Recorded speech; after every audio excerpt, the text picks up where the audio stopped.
I was interested to hear about the aggregated DERs and wondering what advice you have for Iowa in terms of providing access to that market.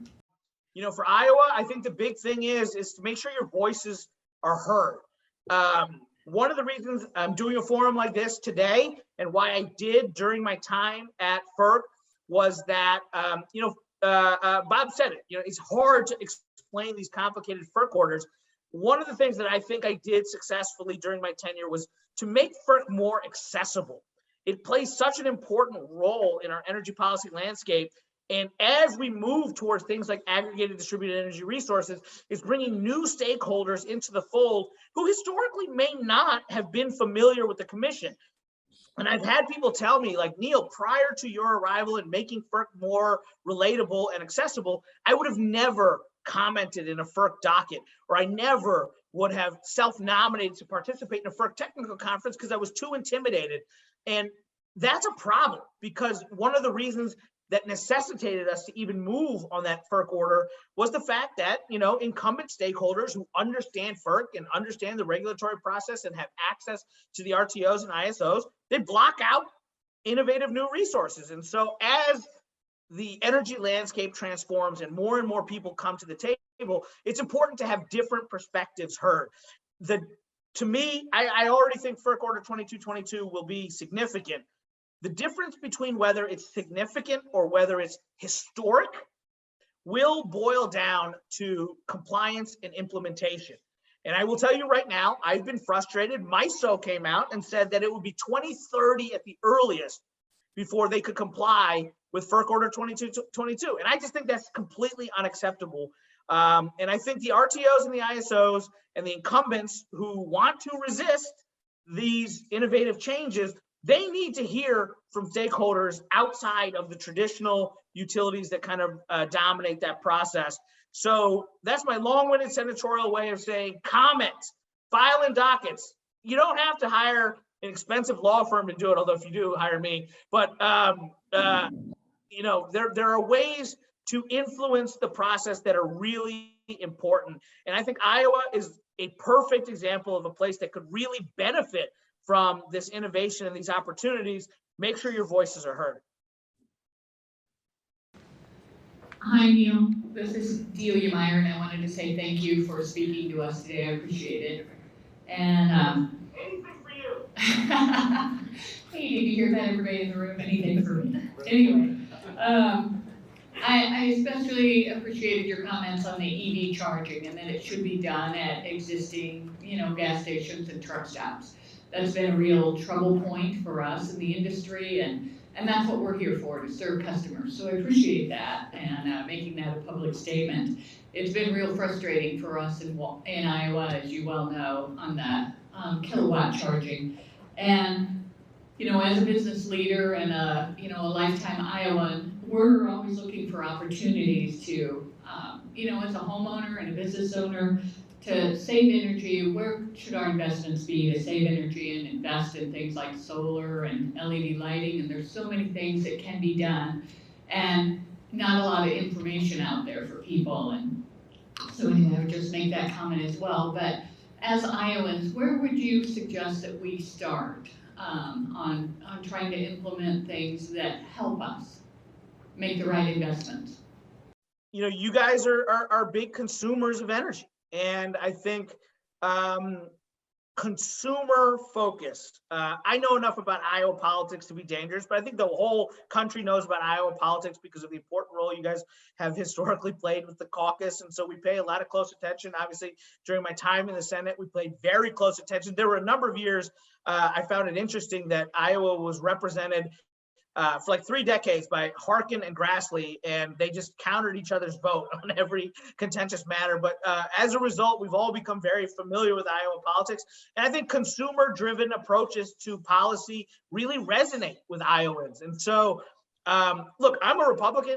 One of the things that frustrates me is this idea that if you're for fossil fuels, you're a conservative. If you're for clean energy, you're a liberal. I think that's a very antiquated way of thinking.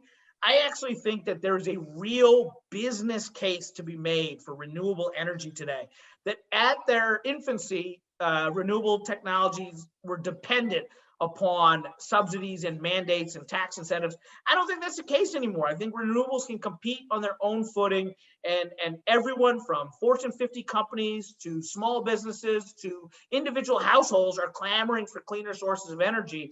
So I think that is a message that will really resonate in Iowa, that we need to pursue policies that benefit consumers. And I think that will resonate. I think this idea that vehicle electrification will help the economy, help the environment, but also help consumers if we do it right and get the infrastructure in the right place. I, for one, don't understand why it's even so contentious. I would think it's in the utility's interest to partner with petroleum retailers. If you're a utility where demand has been flat for more than a decade, it's an opportunity to sell more electricity. And so I've been advocating for building relationships and having greater cooperation between petroleum retailers and utilities to get this right and to be that answer to range anxiety. But I understand it's been frustrating and they haven't been that cooperative. I think making that consumer case could really be powerful. My name is Amy Buska. I'm representing the Howard County Energy District. And my question is, do you think it is technically possible for us to reach 100% renewable grid, or will we need nuclear on the grid? And related to that, how long will it take to build the long haul and short haul grid that will support that? First off, I am not big on arbitrary targets. That gets me back to this making energy policy boring again. So I think goals like, carbon neutrality in the power sector by 2030, 100% in renewable grid by 2050. I don't like those things. I think that if we need to allow the markets to move forward, ensure reliability, it can be fine to have objectives and targets, but I don't like mandating these kinds of outcomes, because that's when you get reliability disasters, first and foremost. Second of all, your question about renewables and our ability to get to 100% clean grid, that's a really astute point. Does nuclear count in that conversation? To me, absolutely it must. Nuclear power is our single greatest source of carbon-free baseload generation. One of the challenges we're having with nuclear power today is that it's having a hard time competing.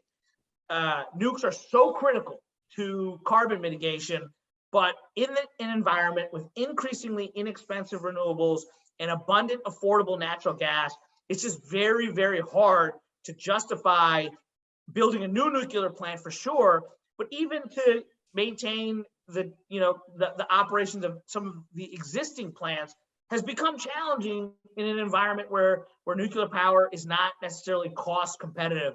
And so it's something that I hope we have a serious conversation about in this country, because even a slight uptick in the retirement of nuclear plants would have a pretty significant impact on our ability to meet any of our decarbonization goals. I just started by answering this question by saying I think those goals are arbitrary, but they're important to have, and retiring nukes will make it hard to execute that.